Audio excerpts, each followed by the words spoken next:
बिहार शिक्षक भर्ती में 1,70,461 पदों के सापेक्ष 24 से लेकर के 26 तारीख तक परीक्षा होने जा रही है। इसके रिजल्ट के संदर्भ में और डॉक्यूमेंट वेरिफिकेशन के संदर्भ में साथ ही साथ कुछ अन्य प्रमुख डाउट्स के संदर्भ में बीपीएससी के चेयरमैन ने कुछ महत्वपूर्ण सूचना दी है, जिसके बारे में जानना और समझना आपके लिए बेहद जरूरी है। यहाँ पर मैं बिल्कुल क्लियर कर दूँ कि ये भर्ती बहुत सेंसिटिव मुद्दा है। इस वजह से जो भी मैं सूचना दूंगा ऑथेंटिक सोर्सेज से ही दूंगा, तो आप आंख बंद करके भरोसा कर सकते हैं। उनके द्वारा जो कुछ भी स्टेटमेंट के माध्यम से सूचना दी गई है, हूबहू मैं आपको बताने जा रहा हूं। नमस्कार दोस्तों, मेरा नाम है नीरज और आप देख रहे हैं कैरियर बिट यूट्यूब चैनल। अगर आप इस चैनल पर पहली बार विजिट कर रहे हैं तो इसको सब्सक्राइब करते हुए बेल आइकन को प्रेस करना ना भूलें।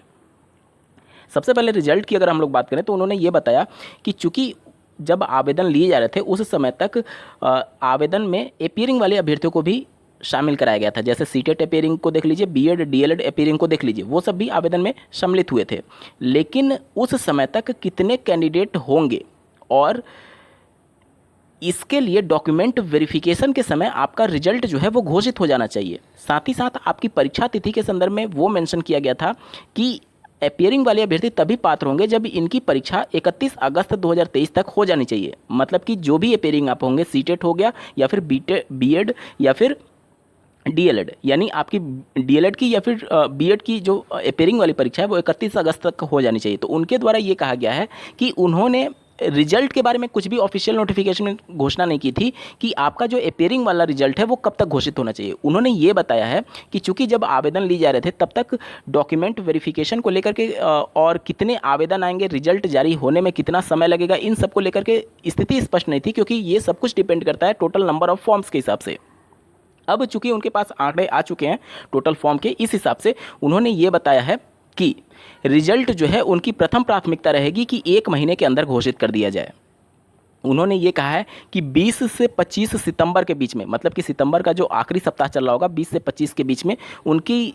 प्रबल संभावना रहेगी कि इसका रिजल्ट घोषित कर दिया जाए। रिजल्ट के बारे में उन्होंने साफ शब्दों में कहा है कि डीएलएड के रिजल्ट के बारे में कोई भी संदेह नहीं है, उनका 100% रिजल्ट घोषित हो जाएगा सितंबर लास्ट तक और उनको नियुक्ति प्रक्रियाएं आगे चलने लगेंगी। लेकिन संदेह होगा बीएड के संदर्भ में, जब तक एनसीटी ने अपना कोई भी इस प्रकार से लिखित वर्डिक्ट नहीं दे देता है तब तक उनके रिजल्ट पर रोक रहेगी और एनसीटी से सलाह मशवरा के बाद ही उनका रिजल्ट जारी किया जाएगा। इसके बाद से जहाँ तक बात है कि आपका रिजल्ट कब घोषित होना चाहिए, चाहे सीटेट की बात करें या फिर बीएड और जो भी डीएलएड अपीयरिंग वाले हैं, तो यहाँ पर उनके द्वारा ये बताया गया है कि रिजल्ट घोषणा होने के बाद से चूंकि बिहार में जितने ज़िले हैं और जितने सीटें हैं भर्ती के लिए, उस हिसाब से कई चरणों में डॉक्यूमेंट वेरिफिकेशन का काम किया जाएगा। अब डॉक्यूमेंट वेरिफिकेशन के समय आपका रिजल्ट घोषित हो जाना चाहिए। क्योंकि अभी डॉक्यूमेंट वेरिफिकेशन का समय तय नहीं है, इसलिए कोई थ्रेशोल्ड डेट नहीं बताया गया है कि आपका सीटेट का या फिर बीएड और डीएलएड अपीयरिंग का रिजल्ट कब घोषित होना चाहिए। जब डॉक्यूमेंट वेरिफिकेशन की डेट घोषित हो जाएगी वही डेट होगा रिजल्ट घोषित होने का आपका जो अपीयरिंग वाले हैं, ठीक है, यानी आपका बीएड अपीयरिंग है या फिर डीएलएड अपीयरिंग है या फिर सीटेट अपीयरिंग है, तो आपका रिजल्ट उस वेरिफिकेशन डेट जब घोषित किया जाएगा आयोग के बाद से, रिजल्ट जारी होने के बाद से, वो डेट ही आपका माना जाएगा कि आपका बीएड का भी रिजल्ट आ जाना चाहिए और डीएलएड का भी आ जाना चाहिए और सीटेट का तो खैर आ ही जाता है। तो पहला तो ये आपका डाउट क्लियर हो गया कि आपका अपीयरिंग वाला रिजल्ट कब तक जारी होना चाहिए, यानी कि जो डेट रिजल्ट के बाद जारी की जाएगी वेरिफिकेशन के लिए, उस डेट तक आपका रिजल्ट घोषित हो जाना चाहिए, ये आयोग ने कहा है। दूसरा बात करते हैं कि ऐसे अभ्यर्थी जो कि अपीयरिंग में अलाउ हुए हैं, क्या उनका अगर सीटेट क्वालिफाई नहीं हुआ या फिर मान लीजिए उनका बीएड या फिर डीएलएड में कोई बैक रह गया, तो जाहिर सी बात है उनकी पात्रता खत्म हो जाती है। तो उस कंडीशन में उनका एक अटेम्प्ट काउंट होगा या नहीं, तो साफ शब्दों में उनके द्वारा कहा गया है कि आपका एक अटेम्प्ट काउंट कर लिया जाएगा। 3 अटेम्प्ट ही केवल मिलने हैं सुपर टेट की परीक्षा में सम्मिलित होने के लिए, तो एक अटेम्प्ट आपका वेस्ट माना जाएगा, बाकी आपके पास अब केवल 2 अटेम्प्ट बचेंगे। बीएड के संदर्भ में उन्होंने ये कहा है कि चूंकि अभी इनके ऊपर संदेह है और संदेह की स्थिति में ये परीक्षा में सम्मिलित होने जा रहे हैं, तो इस कंडीशन में इनका एक अटेम्प्ट वेस्ट नहीं माना जाएगा अगर इनका रिजल्ट पर रोक रहता है। तो समझिए मेरी बात को, अगर इनके रिजल्ट पर रोक रहता है एनसीटी के आदेश के बाद से, तो फिर इनका ये माना जाएगा कि ये संदेह की स्थिति में इस परीक्षा में सम्मिलित हुए थे, उस कंडीशन में इनका एक अटेम्प्ट वेस्ट नहीं माना जाएगा 3 अटेम्प्ट में से।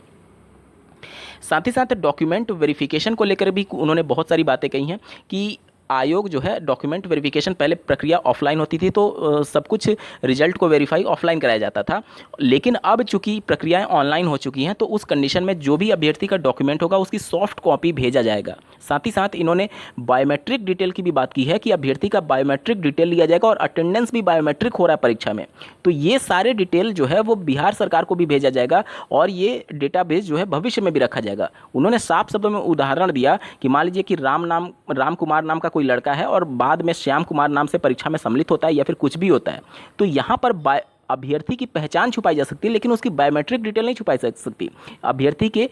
हाथों का निशान या फिर अभ्यर्थी के रेटिना नहीं परिवर्तित हो सकते कभी भी, इस वजह से बायोमेट्रिक डिटेल लिए जा रहे हैं ताकि इस प्रकार का कोई खेल ना हो इस बार की परीक्षा में और भविष्य में भी जाकर के कोई राम कुमार नाम से चयनित हुआ और श्याम कुमार नाम से वर्किंग ना करने लगे, इस वजह से ये सब कुछ किए जा रहे हैं। तो निश्चित तौर पर बहुत अच्छी पहल है बीपीएससी के द्वारा इस पूरी भर्ती प्रक्रिया को लेकर के। साथ ही साथ सबसे प्रबल संभावना जो रिजल्ट के बारे में उन्होंने बताया कि 1 महीने के अंदर आपका रिजल्ट घोषित हो जाएगा और सितंबर माह के अंतिम सप्ताह तक यानी 20 से 25 सितंबर तक आपके रिजल्ट की घोषणा कर दी जाएगी। वहीं साथ ही साथ डॉक्यूमेंट वेरिफिकेशन को लेकर भी उनके द्वारा बहुत कुछ जानकारी दी गई है कि जो इनका डॉक्यूमेंट वेरिफिकेशन होगा वो प्रोविजनल लेवल पर होगा। जैसे कि मान लीजिए कि कोई अपेयरिंग में अभ्यर्थी परीक्षा में सम्मिलित हुआ था तो चूंकि उसकी ओरिजिनल डिग्री तो आई नहीं होगी, उस समय ओरिजिनल मार्कशीट आया नहीं होगा, तो प्रोविजनल जो उसके पास होगा उसके बेस पर जहाँ पर भी उनका डॉक्यूमेंट होल्ड पर होगा या फिर जो कुछ भी होगी वहाँ से इंस्ट्रक्शन लेकर के इनको आगे डॉक्यूमेंट वेरिफिकेशन करा करके इनकी नियुक्ति दी जाएगी। कहने का मतलब कि मान लीजिए किसी बोर्ड ने आपका रिजल्ट घोषित कर दिया, अब वो उसके पास केवल इंटरनेट की कॉपी है तो वो बोर्ड से आपके डॉक्यूमेंट वेरिफिकेशन में सहमति लेंगे कि क्या ये बंदा जेन्युइन है या नहीं, उसके बाद से ही आपको ज्वाइनिंग दी जाएगी। इस प्रकार की बातें उनके द्वारा कही गई हैं। तो ये सब कुछ एक अच्छी पहल के तौर पर माना जाएगा और निश्चित तौर पर अगर इस भर्ती प्रक्रिया को जल्दी से समाप्त किया जाता है तो बहुत सारे घरों में दिए जलेंगे उजाले के। आप सबको आपकी इस परीक्षा के लिए बहुत बहुत ढेर सारी शुभकामनाएं। इस वीडियो को देखने के लिए आपका बहुत बहुत धन्यवाद। भगवान करे आपका दिन शुभ हो।